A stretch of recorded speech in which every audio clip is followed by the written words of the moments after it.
రాజకీయంగా మాట్లాడుకుంటే అప్పుడు వైఎస్ఆర్సీపీ అధికారంలో ఉన్న టైంలో మన చంద్రబాబు నాయుడు గారిని అరెస్ట్ చేయడం జరిగింది. ఇప్పుడు మన కూటమి ప్రభుత్వం అధికారంలోకి వచ్చాక ఇట్లా వైఎస్ఆర్సీపీ మీద టార్గెట్ చేయడం జరిగింది. అంటే ఏంటి పాలిటిక్స్ అంటే ఇట్లా కక్ష సాధింపేనా? అది నేను ఇప్పుడు అది తప్పు. అది ఇప్పుడు ఎవరు చేసినా ఏ పార్టీ నాయకుడు చేసినా తప్పే. కానీ చంద్రబాబు నాయుడు గారిని అరెస్ట్ చేసేటప్పుడు ఆయన్ని 72 గంటలు తిప్పించారు. 72 గంటలు తిప్పి ఆ 75 సంవత్సరాల వయసు గల ఆయన్ని ఎంత బాధ పెట్టారో ప్రపంచం అంతా చూసింది. ఆ బాధ, ఆ కన్నీళ్ళు, ఆ తల్లి మొత్తం టోటల్గా ఆంధ్రప్రదేశ్ ప్రజల కన్నీలే 164 సీట్లు. ఆయన్ని అరెస్ట్ చేయడమే ఈయనకి శాపం. ఈ పార్టీకి శాపం ఏంటంటే ఆయన అరెస్ట్ చేయడమే.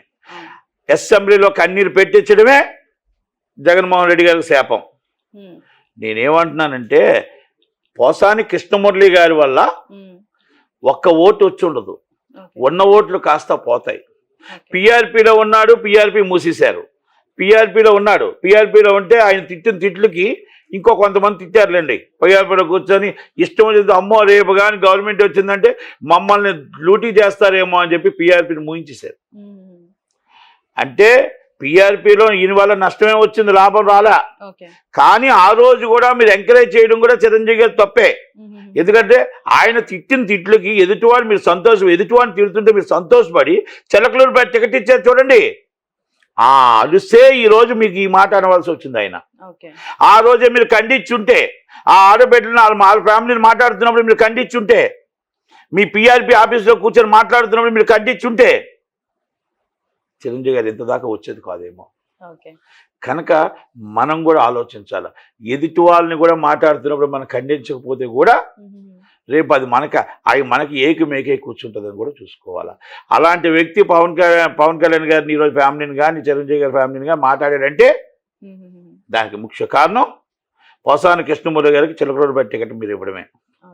తర్వాత ఆయన ఈరోజు మాట్లాడుతున్నప్పుడు మీరు దాన్ని సమర్థించడం అనేది జగన్మోహన్ రెడ్డి గారి కూడా తప్పే. ఇప్పుడు నేను మాట్లాడుతున్నాను, ఈరోజు మేము అవుతాం, ఈరోజు మీరు అవుతారు, రేపు ఇంకోళ్ళు అవుతారు, రేపు మళ్ళీ మీరే అవ్వచ్చు. ఆయన ఇంకో పార్టీలో ఉండొచ్చు, ఇంకొక ఆడు ఉండొచ్చు. కానీ అది మాత్రం దయచేసి మనం రాజకీయాలు మాట్లాడుకోవాలా. రాజకీయాలు మాట్లాడి ప్రతి మాటగా మనం మాట్లాడాలి తప్ప ఈ విధంగా మన ఫ్యామిలీస్ని కించపరిచే విధంగా మాట్లాడకూడదు అనేది నా మనవి. వైఎస్ఆర్సీపీ అధికారంలో ఉన్న టైంలో చూసుకుంటే చాలా మంది సోషల్ మీడియా బ్యాచ్ అంటూ సోషల్ మీడియా లోపలికి సోషల్ మీడియాకి వచ్చి మన కూటమి ప్రభుత్వాన్ని విమర్శించడం జరిగింది. అలాంటిది ఈ రోజు మన పోసాని కృష్ణమురళి గారిని అరెస్ట్ చేయడం జరిగింది. దీన్ని ఏ విధంగా చూడొచ్చు? అరెస్ట్ చేయడం మంచిదంటారా కాదంటారా? అంటే ఆయన మాటలని మీరు సమర్థిస్తారా? ఆయన మాటలు మీరు యూట్యూబ్లో చూసారా? అంటే ఇప్పుడు ఇద్దరిది తప్పు ఉంటుంది కదా. నేను రెండో విషయాలు. ఆయన అన్న మాటల్ని ఆయన మొత్తం టోటల్గా ఒక లేడీస్ మీద అసభ్య పదజాలాలని మీరు ఒక ఆడపిల్లగా సమర్థిస్తారా? కాదు కదా. మరి కేసు పెట్టడం కూడా కరెక్టే కదా. ఇప్పుడు ఆయన మాట్లాడేటప్పుడు నోరు ఉంది కదా, నాకు గన్మెన్లు ఉన్నారు కదా, గవర్నమెంట్ ఉంది కదా, మంది మార్బలం ఉంది కదా అని చెప్పి ఇష్టం వచ్చినట్టు మనం పడిపోతే అది సభ్య సమాజం ఎప్పుడైనా సరే దెబ్బ తగ్గుతుంది. అంటే మనం మాట్లాడవచ్చు, సబ్జెక్ట్ మీద మాట్లాడవచ్చు. ఆడపిల్లకి మనం విలువిచ్చి మాట్లాడవచ్చు. మనం మీరు వైసీపీ వాళ్ళు కూటమిని విభేదించండి, ఆయన నాయకుడిని మీరు ఎదిరించండి. నాయకుడి ఫ్యామిలీని కాదు, నాయకుడి ఫ్యామిలీని మాట్లాడకూడదు కదా. ఇష్టం వచ్చినట్టు అసలు పవన్ కళ్యాణ్ గారి వాళ్ళ వైఫ్ కోసం, వాళ్ళ అమ్మగారు 87 సంవత్సరాల అమ్మగారి కోసం, వాళ్ళ పిల్లలు ఏం చేస్తారు, వాళ్ళ పిల్లల కోసం మాట్లాడుతుంటే రాత్రి నేను యూట్యూబ్లో జస్ట్ నేను చూస్తుండగా ఏదో ఇది వచ్చింది. ఇప్పుడు అంతా అలుచులు జరుగుతుంటే చూస్తే ఒక సెకండ్ కూడా నేను చూడలేకపోయాను ఆ మాటలు. అంటే నేను మాటలు చెప్పడం పక్కన పెట్టండి, సెకండ్ చూడలేకపోయాను. మరి అలాంటి వ్యక్తిని అరెస్ట్ చేయమంటారా, అరెస్ట్ చేయకూడదు అంటారా? చెయ్యొచ్చు, కాకపోతే మనకు ఒకటి ఉంటుంది కదా అసలు ఏంటి అంటే 2 చేతులు కలిపితేనే చప్పట్లు అంటారు. అలాంటిది మన కూటమి ప్రభుత్వంలో కూడా డైమండ్ రాణి అంటూ లేదు, అంటే రికార్డింగ్ డాన్స్ చేసేవాళ్ళు అంటే అట్లా కూడా విమర్శించేవాళ్ళు కదా. అంటే వీళ్ళది తప్పులేదు అంటారా? మరి ఎవరిని? మన రోజా గారిని కానీ ఇట్లా విమర్శించడం జరిగింది. బాగా అడిగారు. ఈ మాటలని ఖండించారు, ఆ మాటలని ఖండించి పోలీసులు కేసు పెట్టారు. కేసు నడుస్తుంది కదా. బండారు సత్యనారాయణమూర్తి గారిని కానీ ఎవరిని కూడా సమర్థించడం మాటలు లేడీస్ని మాట్లాడేటప్పుడు మాకు రోజా మా ఇంటి మా సినిమా ఇండస్ట్రీ ఆడబిడ్డ, 100% రోజమ్మని అనేటప్పుడు మేము కావాలంటే మీరు చూసుకోండి, ఎట్టి పరిస్థితుల్లో మేము ఖండించాం. ఎందుకంటే తప్పు రాజకీయంగా ఎదుర్కోమని చెప్పాం. మీరు ఇష్టం వచ్చినట్టు మాట్లాడొద్దు. సినిమా ఇండస్ట్రీలో ఉన్న అందరూ కూడా సినిమాగానే చూశారు తప్ప మీరు అన్న మాటలకి ఎప్పుడు కూడా ఎవరు తలవంగలేదు. బయట ఆడపిల్లలు ఎలా ఉంటారో సినిమా ఇండస్ట్రీలో అంతకన్నా మర్యాదగా ఉంటారు, అంతకన్నా చక్కగా మేకప్ వేసుకుంటారంటే మీరు జాబ్ చేస్తే ఎంత ఎక్కువ. మా సినిమా ఫీల్డ్లో కూడా మేము ఆ మేకప్ వేసి అంతమంది 3.5 గంటలు ఎంటర్టైన్మెంట్ చేయడం అనేది అది కూడా మాకు జాబ్ లాంటిదే అని కూడా చెప్పడం జరిగింది. పోసాని కృష్ణమురళి గారిని మేమేమంటున్నామంటే ఆయన మాట్లాడేటప్పుడు మీరు రాజకీయంగా ఎదుర్కోండి, కానీ ఇష్టం వచ్చి అవతరకాశ ఎవరు, పవన్ కళ్యాణ్ గారు ఎవరు, సినిమా వారే. అక్కడ రేణు దేశాయ్ గారు సినిమా ఆమె, అంజనీదేవమ్మ గారు చిరంజీవి గారి మదర్. అంటే మాట్లాడేటప్పుడు మనం నోరు అదుపులో పెట్టుకొని మాట్లాడాలి. నేనేమంటున్నా, ఒక తల్లి చెల్లి భార్య ఉన్నవాళ్ళు ఎవరైనా అలాంటి మాటలు మాట్లాడతారా? మరి మాట్లాడతారంటే మాట్లాడితే మరి అది వాళ్ళతో ఎలా మాట్లాడితే ఇలా వర్తిస్తుంది కదా. మరి ఈ విధంగా మాట్లాడి అసభ్యకరంగా మాట్లాడిన తర్వాత రెడ్ బుక్ అని ఇష్టం సోషల్ మీడియా అంటున్నారు.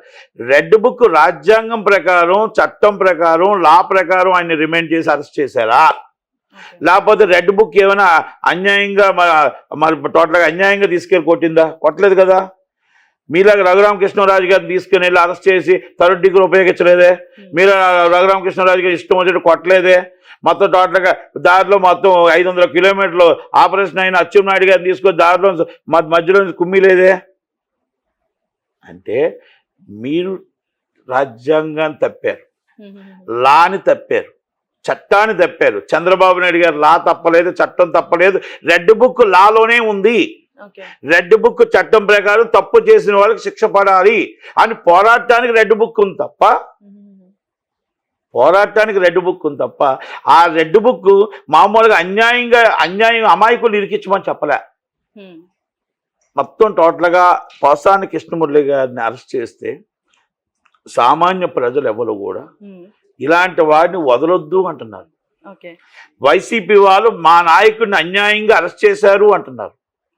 జగన్మోహన్ రెడ్డి గారు నేను ఒకటే సూటిగా అడుగుతున్నా, జగన్మోహన్ రెడ్డి గారు ఆ రోజు మీరు మాట్లాడిన మాటలు ఒక్కసారి యూట్యూబ్లో చూసి మీరు పోస్ట్ చేయండి.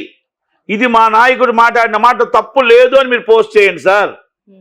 ఇది మా పార్టీ లైను, మా పార్టీ మా పార్టీ ఇలాగే మాట్లాడుతుంది, మా పార్టీ నాయకత్వం కూడా ఇలాగే మాట్లాడుతుంది అని చెప్పి మీరు మాట్లాడండి సార్. ఎందుకంటే మిమ్మల్ని నమ్ముకొని 51 సీటు 151 సీటు ఇచ్చి అక్క చెల్లెళ్ళు, ఆ అమ్మలు అందరూ కలిపి మిమ్మల్ని ఆస్వాదించారు సార్. రాజశేఖర రెడ్డి బిడ్డగా 67 సీట్లు ఇచ్చి మన ప్రతిపక్షంలో కూర్చోబెట్టారండి. మీ వైఖరి తెలపండి.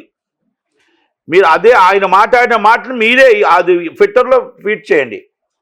ఈ మాట్లాడిన మాటలకి నేను సమర్థిస్తున్నాను.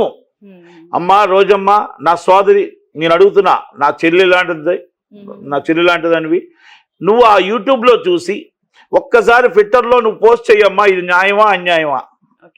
శ్యామరా గారు, మీరు అధికార ప్రతినిధి, జగనన్న ముద్దు బిడ్డ, మా సినిమా ఇండస్ట్రీకి మొత్తం టోటల్ కలమ్మ తల్లి బిడ్డ.